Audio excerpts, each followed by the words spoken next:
As countries of the Eastern Caribbean Currency Union continue to try to get the government of Trinidad and Tobago to pay up over the 2009 collapse of major insurance companies CLICO and BAICO, Antiguan Prime Minister Gaston Browne has expressed dissatisfaction over the most recent response from Trinidadian Prime Minister Dr. Rowley.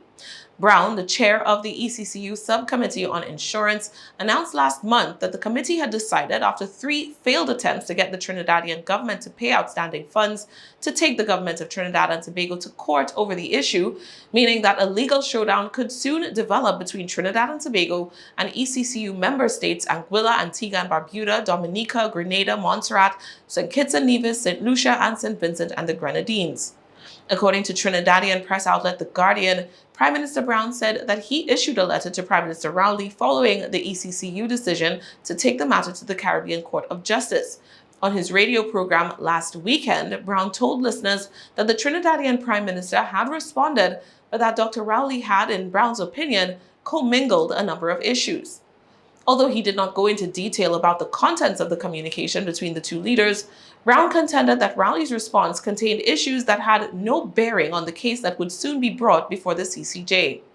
The ECCU claims that Trinidad and Tobago committed to paying $100 million to the currency union's member states following the collapse of CL Financial, parent company of both CLICO and BAICO. Of that sum, only $40 million has been paid thus far, with a balance still outstanding.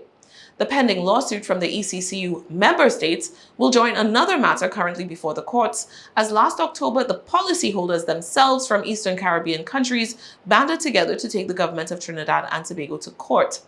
As the ECCU embarks along the same trajectory, Browne said that the decision was in the pipeline for years. He told listeners, quote, "We would like to negotiate a reasonable payment that doesn't create any strain on the treasury of the government of Trinidad and Tobago. So if bonds are to be given, then they will pay the interest over a period of time." Browne added that a third separate suit might also soon be filed by a collective of policyholders.